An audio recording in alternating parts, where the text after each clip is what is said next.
Elle qui est par exemple sénateur, elle peut être en train de porter un sujet que vous portez pendant longtemps. Vous allez trouver du grand amour dedans, comme ça, quel que soit le sujet.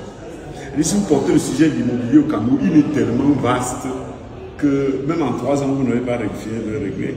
Si vous portez le sujet de la fiscalité, il est tellement vaste que même 10 ans, vous n'aurez pas fini. Parce que tout est vierge. Mais chez vous, vous êtes partout à la fois. C'est un peu comme si quand vous entrez dans un train, quelqu'un dit quelque chose, vous relayez tout de suite.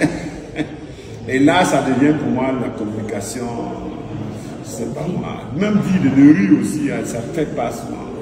Pas assez d'épaisseur. Par exemple, tu avais dit qu'il ne faut pas construire au village. C'est ça, non?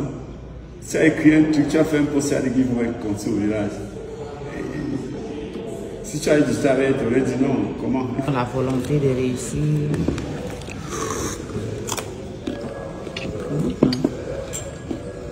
Je connais, c'est bien.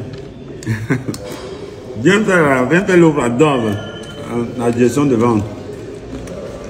Tu payes, tu déposes, tu auras une accusé de réception. Tu m'envoies ça par WhatsApp, je demande. D'accord. Et c'est à quel... Bastos. À Bastos. Tu veux vendre à Dove, tu dois tout connaître de Dove, non? Parce qu'on a essayé. Comment? Par où? Oui. Peut-être tu peux me donner plus d'informations. Déjà, ça, c'est le directeur général de l'entreprise. Vous avez essayé où? À Colbison, Dove, Colbison. Non, la direction générale de Dove, c'est à Bastos. Il y a une seule direction de vente, elle est installée là-bas. D'accord. Donc, venez là-bas, faire une offre de service. Vous déposez là, on va savoir arriver au service de vente. Là, ils pourraient intervenir rapidement. Parce que normalement, ça, ils vont, de prime abord, ils vont rejeter. Parce qu'on a une industrie qui fait ça. Tout ce qui est plaisir sur le marché, c'est nous qui faisons. Donc, on a des petits chips plaisir qui sonnent bien, comme nous-mêmes on fait. Okay? Mais comme c'est emballé différemment, pourquoi pas, on peut toujours le faire. Il n'y a pas de problème. Et peut-être on peut donner des conseils. Peut-être le conseil qu'il veut aussi donner, hein, il dit qu'il m'a vu dans certaines conférences. Si vous avez vu la conférence qu'il faisait au palais de Mont Fébé, avec Jean-Bruno Tagne, on parlait du développement des trucs et je pense que les gens mettent beaucoup d'énergie à produire en oubliant qu'en fait ce n'est que 20%. Ce n'est que 20%. C'est-à-dire 20% pour produire, c'est rien. 80% c'est vendre. Ouais. C'est-à-dire que vous pouvez développer, prendre tout votre argent pour produire ça, mais vous devez prendre même le double pour me voir, pour trouver le moyen de me convaincre de vendre. Parce que ce n'est pas produit qui a un problème, c'est vendre qui a un problème et vous devez creuser. Il est directeur général, il devrait savoir se trouve la gestion de Dove. Par tous les moyens. Par tous les moyens, je vous jure qu'elle sortait là tout hier, les gens qui m'attendaient en bas depuis que j'ai traversé à 6 heures, je suis monté, j'ai trouvé d'autres pleins en haut, je suis sorti sans les recevoir. J'ai dit, attendez, ils vont revenir, je vais revenir les recevoir. Donc, battez-vous pour ça. C'est bien fait, mais ça ne suffit pas. Ce n'est que le début du travail. Vous n'avez fait que 25%. Le reste, c'est vendre. Rien de plus que ça. On n'a pas un marché. Non, le marché est là. Si tu vois le volume que j'ai fait dans ce marché, c'est énorme. Hein? Ah bon? Énorme. Et toute une entreprise fait que ça. J'ai tout un truc qui fait que ça.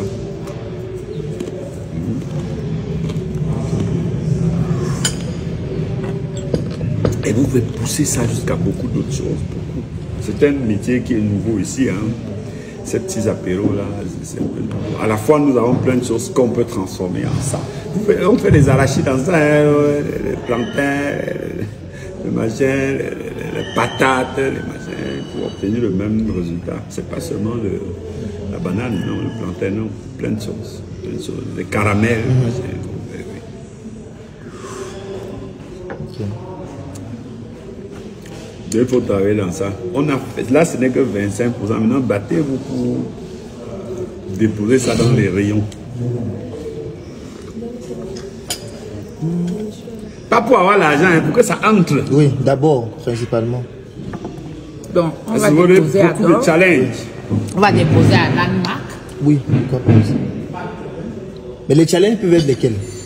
Oh, c'est beaucoup, hein, c'est beaucoup. Vous devez pouvoir entrer.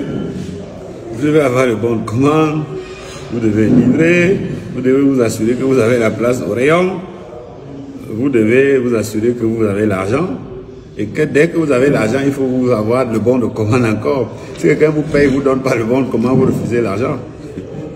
Donc même quand vous venez prendre l'argent, en arrivant, demandant à vous demander le bon de commande d'abord, où vous le piquez et vous piquez l'argent et le processus reprend.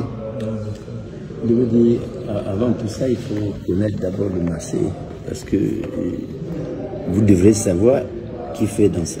Non, on le sait, on le sait, on le sait. Il y a ça sur le marché. On le sait. Non, on connaît les produits comme exactement. Comme je viens de voir là, j'ai tout de suite dit qu'il y a deux avantages ici dedans. Il est bien habillé, c'est bien habillé. Il est deuxième bien habillé, les chips sont calibrés. Tout de suite, j'ai décelé trois choses là. L'habillage interne, l'habillage externe, le chip est calibré. C'est un avantage. C'est un peu plus cher que les autres, c'est vrai. Mais il y a un avantage là. Moi, je ne vais pas aller jusque-là parce que pour moi, on va vite, 100 francs, je comprends exactement. Voilà, ça va très vite. Donc, je n'ai pas besoin de rentrer là. Pour moi, je mets devant les caisses, les gens pique rapidement. Les gens vont vous imiter hein, rapidement, hein, c'est rien du tout. Vous faites ça, c'est rien du tout. Et donc, le temps que peut-être ils arrivent là, vous serez allé à autre chose. Et vous ne saurez où aller que si vous êtes sur les terrains et qu'on critique matin, midi, soir et que vous améliorez. Mais c'est bien quand même. Merci beaucoup, Robert. Écrivez une offre déposée à DOR, c'est une bonne chose. Donc ça va pas être facile, mais battez-vous. Ok. Je ne peux pas garantir là que j'ai le cadeau à donner. Ok. On va faire le nécessaire. C'est bien. On fait le nécessaire. Merci beaucoup. C'est bien là, c'est bien, c'est bien. Il faut apporter. Battez-vous, mettez partout, même si les gens ne payent pas. C'est le prix à payer. Mais qu'après que vous soyez capable de tirer, parce que le plus gros, le plus important ici, c'est ça, c'est le nom là. Ouais, la marque. Donc si après les gens finissent par dire je veux le Njoka là-bas, vous allez gagner. Donc pour ça, au début, vous devez souffrir. Et vous comprenez ce que je dis, non? Ça paraît dur ce que je dis là. Mais si vous levez chez quelqu'un qui vend, vous venez, il veut l'autre, même s'il a vendu l'autre, serrez les yeux, donnez-lui encore. C'est-à-dire que si vous pouvez me livrer 2 fois, 3 fois avant de prendre la première fois, livrez. Livrez. Battez-vous jusqu'à ce qu'après, ils sentent qu'ils ne peuvent pas vivre sans ça.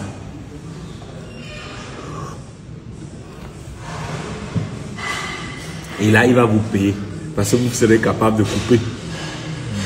Mais bon, sauf que ce sera d'ailleurs dans son sang. Moi, je dis, quelle est la différence là, avec ceux qui se vendent à 100 francs? La différence, c'est la valeur d'estime. Ils ne vendent pas que les chiffres là maintenant. Ils ont bien emballé, ils ont créé un nom, ils ont étiqueté, c'est propre, l'emballage est joli. D'accord? Ils ont apporté quelque chose de différent. Ils ont greffé à ça une valeur d'estime. La valeur d'estime a un prix très élevé. Mais ce que je sais des chips, on les sait dans les plats. Mais on achète quelque part. Oui, c'est-à-dire tu achètes. Par exemple, je vends le riz. Quelle est la différence entre le riz que je vends et ce qu'Aladji vend au bord de la rue? Rien. Sauf que mon riz est vendu à d'or. Je peux vendre 200 francs plus cher. Parce qu'il y a une griffe chez moi que j'ai travaillé qui s'appelle d'or. Et si on prend ta veste là, qui est par exemple Yves Saint Laurent, on enlève la griffe dessus, tu l'as jeté à 100 millions, il va devenir exactement comme la veste qu'on vend en Mokolo à 10 000. Il sera la même veste. Donc ils ont, c'est cher, si tu veux dire c'est cher, non? Mais ils ont apporté quelque chose d'important, la valeur d'estime. Et au-delà de ça, si je peux rebondir au niveau de sa question, c'est que si on va sur le marché, on va se rendre compte que généralement les chips qu'on vend à 100 francs tournent entre 15 et 20 grammes.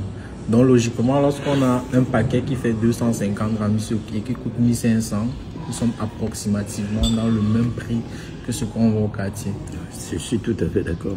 Mais je dis encore, l'acheteur final, est-ce que lui là, il a le temps là, est-ce qu'il regarde ça? Je pense que non. J'ai dit, parlons des chips. Je parle de la consommation. Tel qu'on l'utilise en famille. C'est-à-dire quand tu paies les chips, quelqu'un arrive, tu mets ça dans un plateau, tu lui apportes. Il ne saura jamais, c'est celui de 100 francs, c'est celui de 1500. Non, si tu payes les chiffres dans une maison importante, dans ta maison, oui, d'un grand comme toi, et qu'un ministre est assis à table, tu poses ça, tu coupes ça, tu manges, il le mange avec beaucoup d'aisance. Il est heureux de le manger. En fait, j'ai tout expliqué par le mot valeur d'estime. Hein.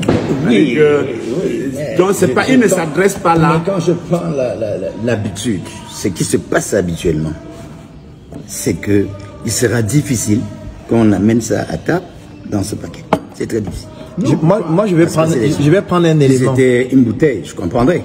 Je vais prendre un élément. On ne peut pas apporter ça comme ça, mais... Tu vois, si tu sers du vin, tu fais un grand cru classé à quelqu'un dans une carafe, tu as gâté le vin. Si tu veux servir une grande cru classé à quelqu'un, tu poses, tu tournes même pour qu'il voit le nom. C'est ça, parce que le vin se sert comme ça. Lui, c'est parce que dans l'habitude, le vin se sert comme ça. Mais dans l'habitude ici, ça ne se sert pas comme ça. Moi, je ne peux pas payer ces chiffres et venir servir ça dans le plateau à quelqu'un. Je vais poser sur la table, je vais enlever, couper ça, pour qu'il voit l'importance. C'est la même chose. Bon, ben, là c'est toi. Là, c'est toi ça. Mais je dis, je suis 100 consommateurs. Est-ce que 80 se comporteront comme ça? Je pense que non. Je pense pas qu'il a conçu son chiffre pour tout le monde. Je pense pas qu'il a conçu son chiffre pour les 80. Je pense qu'il a conçu pour les 20. C'est ça que je voulais. Je suis d'accord avec lui. Non, c'est le positionnement. Là, je voulais que vous me dites ça. C'est ça qu'il voulait expliquer. S'il avait conçu Donc du coup, pour les 80, il n'en ferait pas d'or. voilà. Mais puisqu'il y a déjà le 80, là où je voulais en venir. Vous vous dites, bon, d'accord, est-ce que le marché est parfaitement regardé? Est-ce que les 20% vont vous permettre de tenir? De tenir dans le cours du marché pour un marché de vrac, pour un marché qui est aussi puissant comme celui-là. Parce que lui, quand il vend 100 francs, il vend 1 million de paquets jour. 1 million. Minimum. Putain, je prends d'or là, qui est tendu dans tout l'étendue du territoire là. Il va certainement vendre au moins des milliers de paquets.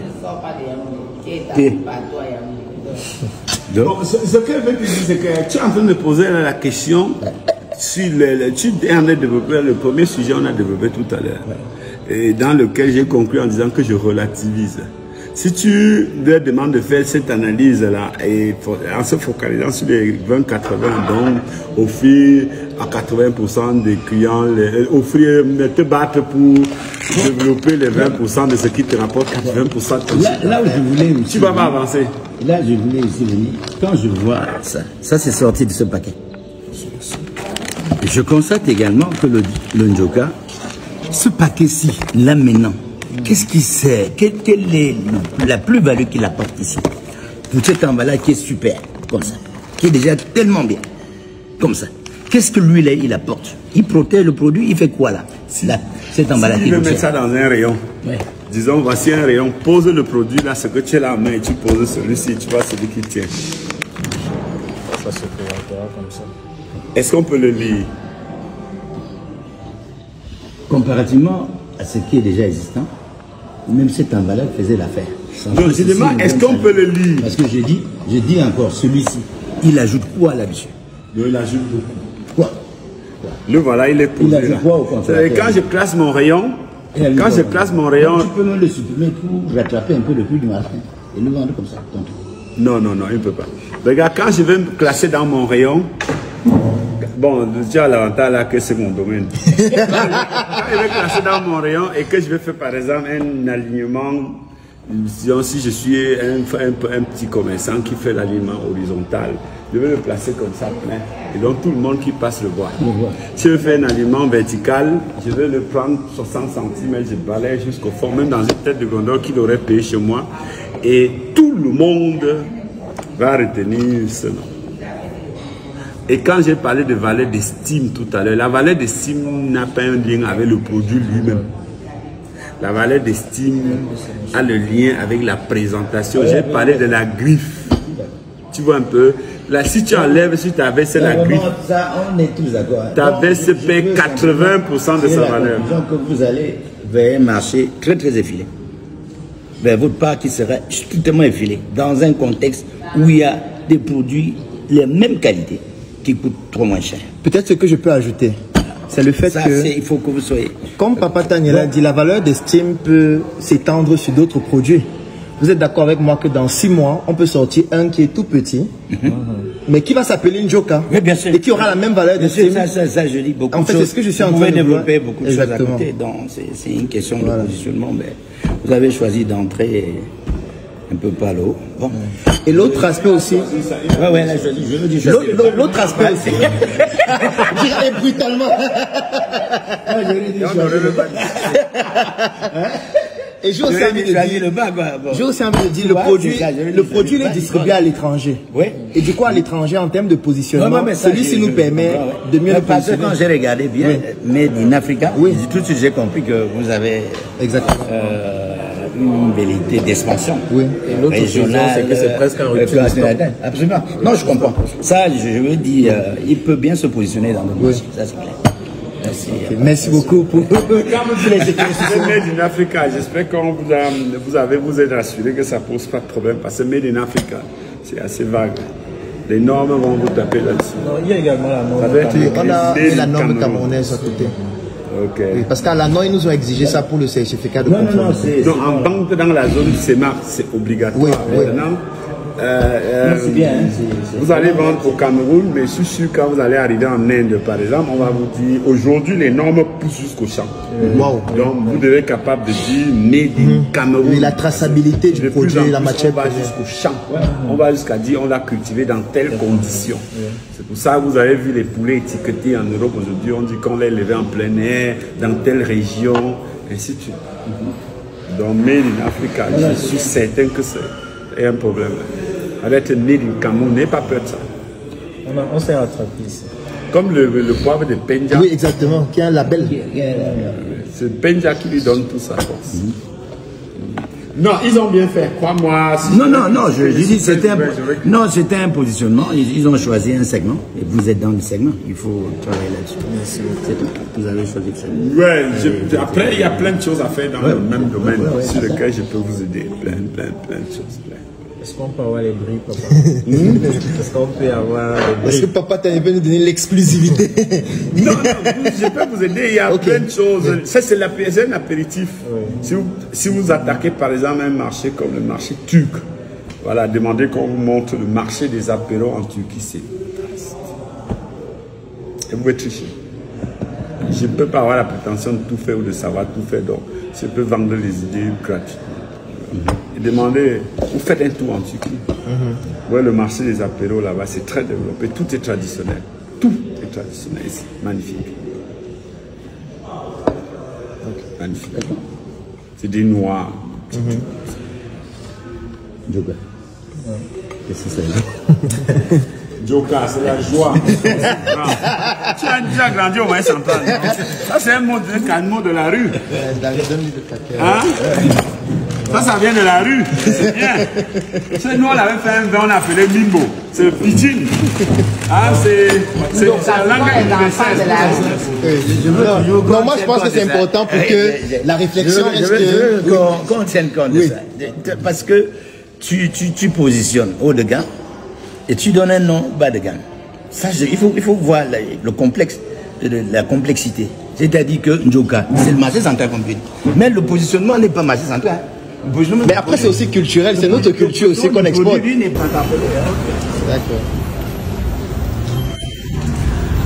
Le rendez-vous, il vient d'être validé. Donc, certainement, dans les prochains jours, vous allez retrouver les produits Njoka dans tous les supermarchés d'offres.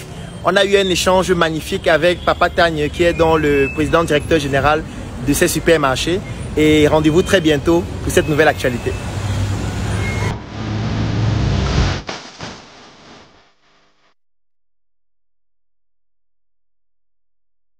Audio.